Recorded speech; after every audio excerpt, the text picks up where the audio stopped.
Hello बच्चों, स्वागत है आप सबका मैथ्स न्यूज़ सॉल्यूशन में। और आज हम पढ़ेंगे अलजेब्रिक एक्सप्रेशन।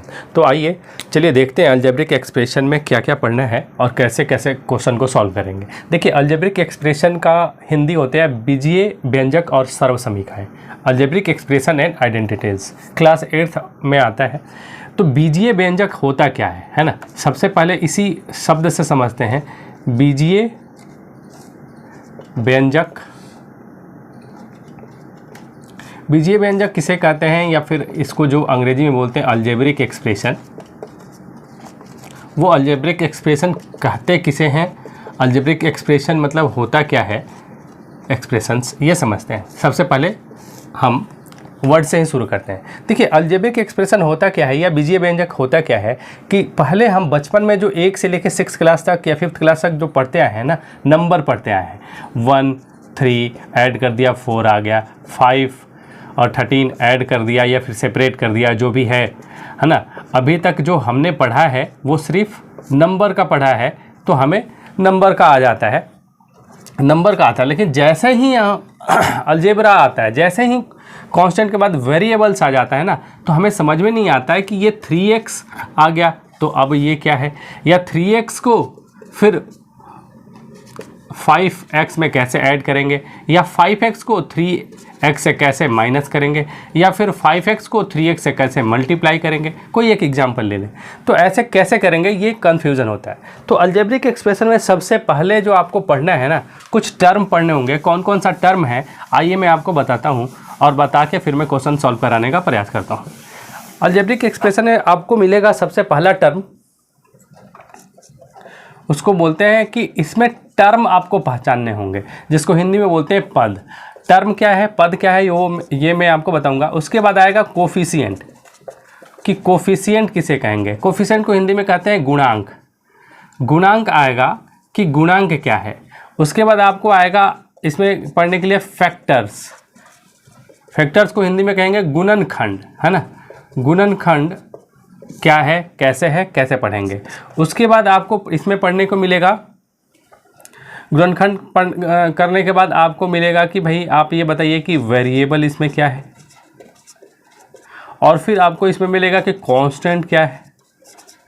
अब देखिए, वेरिएबल तो A to Z जितना हमें A to Z में जितना लेटर है ना, सारा का सारा वेरिएबल्स होते हैं, ठीक है। और कांस्टेंट क्या होता है, तो कांस्टेंट होता है 0 1 2 3 4 5 6 7 8 9 इन्फिनाइट, जहाँ तक आप जाओगे वो कांस्टेंट है।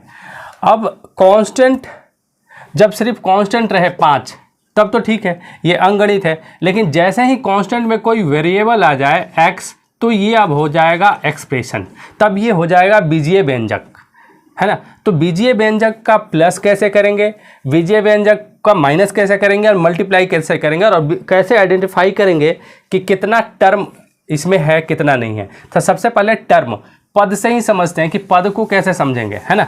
आइए पद को समझते हैं कि कैसे आइडेंटिफाई करेंगे कि किसी भी अलजेब्रिक एक्सप्रेशन में पद कितने होते हैं। तो बच्चों, पद कैसे फाइंड आउट करोगे। मान लो तुम्हें दे दिया जाए 3x प्लस में 5 और पूछा जाए कि इसमें पद कितना है, तो आप बोलोगे देखो, पद जो है ना, पद आइडेंटिफाई करता है साइन प्लस का हो या फिर माइनस का, ये ही साइन सेपरेट करता है। मल्टीप्लाई हो तब वो सेपरेट नहीं होगा, डिवाइड हो तब नहीं होगा। अब देखो 3 और x के बीच में कुछ नहीं है ना, तो यहाँ पे मल्टीप्लाई छुपा रहता है, तो ये सेपरेट नहीं कर रहा है, सेपरेट प्लस कर रहा है। यानी कि यहाँ इसमें पद जो है ना, पद इसमें 2 हो जाएगा, यानी कि टर्म इसमें कितने हो जाएगा, कितना हो जाएगा, 2 हो जाएगा। वही आपसे ये पूछे कि ये 3x प्लस में 7x में कितना पद है, तो आप देखो, अब चूंकि 3x और 7x दोनों समान पद हैं, यानी कि जिसको आप इंग्लिश में लाइक टर्म बोलोगे। देखो, एक लाइक टर्म भी आएगा इसमें, लाइक टर्म और अनलाइक टर्म। टर्म में 2 तरह का टर्म आएगा, लाइक टर्म और अनलाइक टर्म। जो अर्थमेटिक ऑपरेशन है ना, वो लाइक टर्म के साथ होगा, अनलाइक टर्म के साथ नहीं होगा। जैसे इसमें x है, इसमें भी x है, तो ये बीच में प्लस है, तो प्लस हो जाएगा 7 और 3 नंबर को जोड़ दो और उसमें x लगा दो, 10x। तो ये इसमें पद सिर्फ एक ही है, क्योंकि ये प्लस होके हो गया।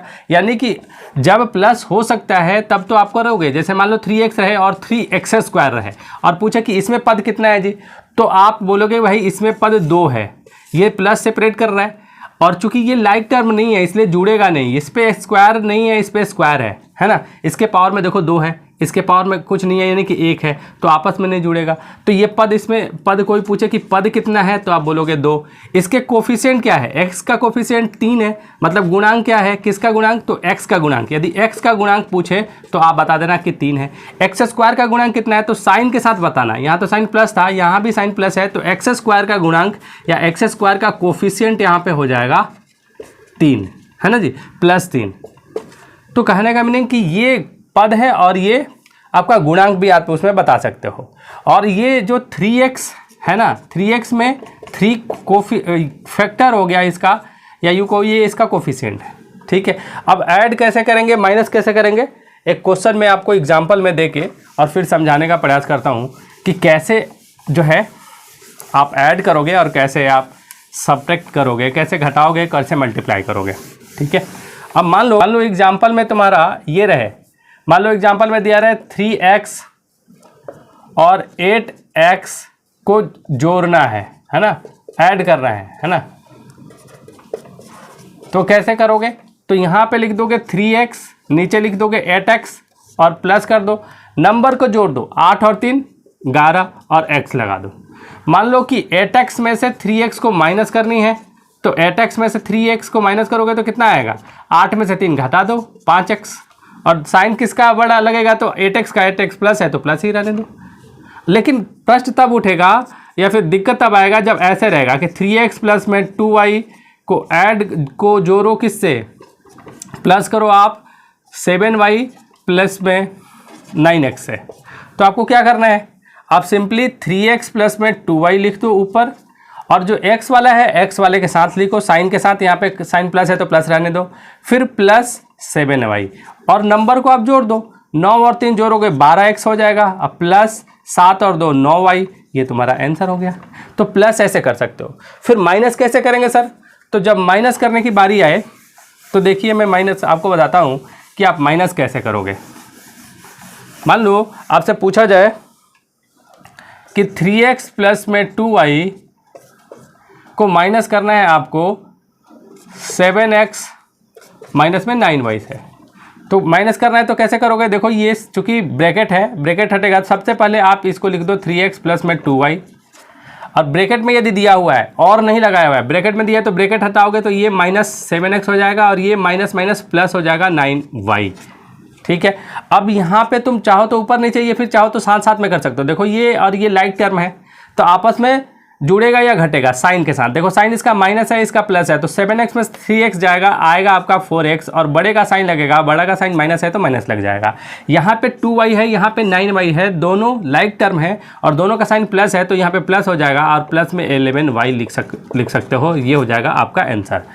अब क्वेश्चन ऐसे भी दे सकता है कि आप जो है ना 3xy प्लस में 2y² को, और यहाँ पे लिख देगा और 7xy माइनस में 3y² को, इसको इसमें से घटाओ, तो घटाओ जब आप बोलेगा तो ये जो है, ये वाला टर्म, ये वाला जो पद है आप ऊपर लिख दो 3x प्लस में 2y²z, इसके नीचे ये लिख दो, अच्छा इसमें y था, इसमें लिख दो 7xy माइनस में 3y²z, और घटाने के लिए बोल रहा है तो इसका साइन चेंज कर दो, प्लस है तो माइनस और माइनस है तो प्लस, और घटा दो, नंबर को घटाओ और ये जो लगा दो इसको, 7 में से 3 जाएगा, आएगा माइनस में 4 और x y में जुड़ जाएगा, और ये दोनों प्लस हो जाएगा। अब तो 3 और 2 5, 5y²z, ये तुम्हारा आंसर हो गया। तो माइनस और प्लस तो हमने समझ लिया, अब चलते हैं मल्टीप्लाई समझने कि कैसे मल्टीप्लाई करते हैं दो अलजेब्रिक एक्सप्रेशंस को, ठीक है। दो अलजेब्रिक एक्सप्रेशन को कैसे मल्टीप्लाई करते हैं ये समझते हैं। मान लीजिए कि आपको दिया रहे, सिंपल सा एक एग्जांपल मैं आपको लेता हूँ। मान लो कि ax प्लस में b और ax माइनस में b दिया रहे और बोले कि आप इसको मल्टीप्लाई करो, तो कैसे करोगे, आपको ये वाला टर्म को ले लेना है बाहर और इसको एज इट इज लिख लो ax माइनस में b, फिर इस वाले टर्म को ले लो साइन के साथ बाहर और इसको एज इट इज लिख लो ax माइनस में b। अब मल्टीप्लाई करो, ax में a से करोगे तो a², x में x से करोगे तो x² और plus minus minus A B X, फिर इसको करोगे तो प्लस ए बी एक्स, फिर plus minus minus B square. देखो बच्चों यहाँ पे साइन माइनस का है, यहाँ पे साइन प्लस का है, दोनों सेम है तो ये कट जाएगा, आंसर आएगा आपका ए स्क्वायर एक्स स्क्वायर माइनस में बी स्क्वायर। आप बोलोगे सर इसमें दोनों वेरिएबल था, समझ में नहीं आया। आप एक एग्जाम्पल अनदर दो जिसमें नंबर हो, तो नंबर देख लो। मान लो आपसे बोले कि 3x प्लस में 2y को आपको मल्टीप्लाई करना है 4x माइनस में 7y से। तो आइए देखते हैं कि ये कैसे होगा। मैंने आपको बोला था कि जो पहला वाला है कोई भी एक संख्या ले लो उसको बाहर, जैसे ये 3x है साइन के साथ, 3x को बाहर ले लिया, इसको अंदर लिखो 4x माइनस में 7y। फिर 3x के बाद वाला जो टर्म है उसको साइन के साथ लो 2y और इसको बाहर लिखो 4x माइनस में 7y को। ठीक है बच्चों, अब आप मल्टीप्लाई कर दो, इसको इससे मल्टीप्लाई करोगे तो नंबर से नंबर को मल्टीप्लाई करो, 3 को 4 से करोगे तो 4 3 12 और x से होगा तो ये हो जाएगा एक्स स्क्वायर प्लस। अब देखो दूसरा वाला करोगे तो पहले साइन का कर लेना, साइन 3 का कुछ नहीं है तो प्लस होता है, प्लस गुने माइनस माइनस और साथ में 3 से करोगे तो 21 और x और y दोनों है तो एक्स वाई साथ में लिख दो। अब ये कंप्लीट हो गया। अब इसका करते हैं, प्लस और प्लस प्लस है तो प्लस ही रहेगा और 2 में 4 से करोगे तो 8xy प्लस माइनस माइनस 7 दूनी 14y स्क्वायर। ठीक है, अब देख लो इसमें लाइक टर्म एक साथ वाला है कि नहीं है। देखो ये दोनों लाइक टर्म है क्योंकि इसमें भी xy है और इसमें भी xy है, साइन अपोजिट है, इसका प्लस है इसका माइनस है, तो इसको तो तुम एज इट इज लिखो 12x स्क्वायर। अब 21 में से 8 जाएगा तो कितना आएगा, तो ये आ जाएगा 13xy। साइन किसका रहेगा तो बढ़ेगा, साइन ये बड़ा है माइनस है तो यहाँ पे आप माइनस लगा लो और ये एज इट इज लिख दो 14y स्क्वायर। अब सारा का सारा चूंकि अनलाइक टर्म है तो आपस में ये नहीं जुड़ेगा, ये एज इट इज रह जाएगा। ठीक है, तो ये हो जाएगा आपका मल्टीप्लिकेशन का काम। अब अलजेब्रिक डिवीजन कैसे होता है तो ये आप देख लीजिए, अलजेब्रिक एक्सप्रेशन में डिवीजन कैसे होता है ये मैं आपको बता दे रहा हूँ एक एग्जाम्पल के साथ। अब डिवीजन के लिए आपको दे देगा मान लो कि 14xy को डिवाइड करो 2xyz से, सपोज करो, तो आप जिससे डिवाइड करना है उसको ऊपर लिख दो 14xy divided by 2xyz। Number को नंबर से डिवाइड करो तो 214 को 7 में कटेगा, 2 7 14, x को काट देगा, y को काट देगा, ऊपर 7 बचेगा और नीचे z बचेगा, तो 7/z ये तुम्हारा हो जाएगा आंसर। एक अनदर एग्जांपल लेते हैं और समझते हैं कि फिर थोड़ा सा कि कैसे करता है। मान लो कि अनदर एग्जांपल तुम्हारा रहे 84x square y square, z को डिवाइड करना है 16x square y square z से, तो 84x square y square z upon में हो जाएगा 16x square y square z से। ठीक है, तो देखो ये तो एक जैसा है दोनों, एक्स स्क्वायर भी इसमें y स्क्वायर इसमें स्क्वायर इसमें z इसमें z। अब नंबर को नंबर से कर दो तो 16 को इससे करो तो 4 इसको काटेगा 4 टाइम में, 4 इसको काटेगा 21 टाइम में, ये कितना बच जाएगा तो ये हो जाएगा 21/4। अल्टीमेटली आपका आंसर आ जाएगा 21/4। ठीक है, उसके बाद आता है सर्व समीकाएं, है ना, जिसको आप आइडेंटिटीज बोलते हो। आइडेंटिटीज में क्या डिफरेंस है, आइडेंटिटीज में होता है कि आपको LHS भी दिया रहता है और RHS में भी दिया रहता है और उसको हमें प्रूव करना है कि LHS का जो वैल्यू रखोगे वो RHS के बराबर आएगा, उसको बोलते हैं सर्व समीकाएं। जैसे सर्व समीकाएं में पहला है कि मान लो a प्लस बी का होल स्क्वायर है तो ये आ जाएगा तुम्हारा a स्क्वायर प्लस में b स्क्वायर प्लस में 2ab।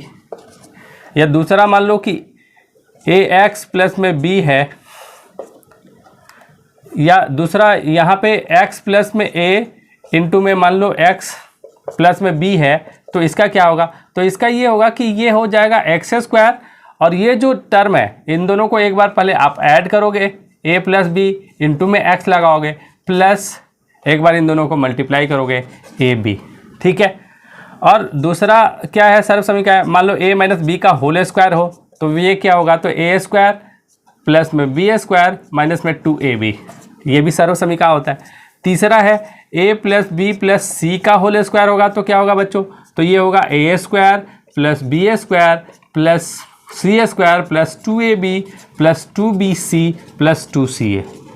ठीक है, उसके बाद कहने का मीनिंग कि आपको ऐसे ही सारा दिया रहेगा a प्लस बी का होल क्यूब, तो ये होगा a cube plus B cube plus में 3a स्क्वायर b प्लस में 3ab स्क्वायर। इसी तरह आपका माइनस वाला भी होगा, a माइनस बी का होल क्यूब, ये हो जाएगा a cube plus B cube plus 3 minus में 3a स्क्वायर बी प्लस में 3ab स्क्वायर। तो कहने का मीनिंग कि ये आएगा आपका सारा सर्व समीकरण में ए स्क्वायर माइनस बी स्क्वायर बराबर हो जाएगा a प्लस बी इंटू में a minus B.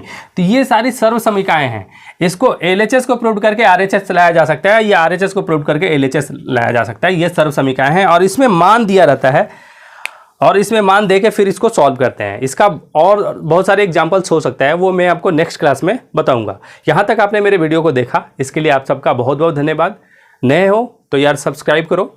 Thank you so much, यहाँ तक आपने देखा, बहुत बहुत धन्यवाद।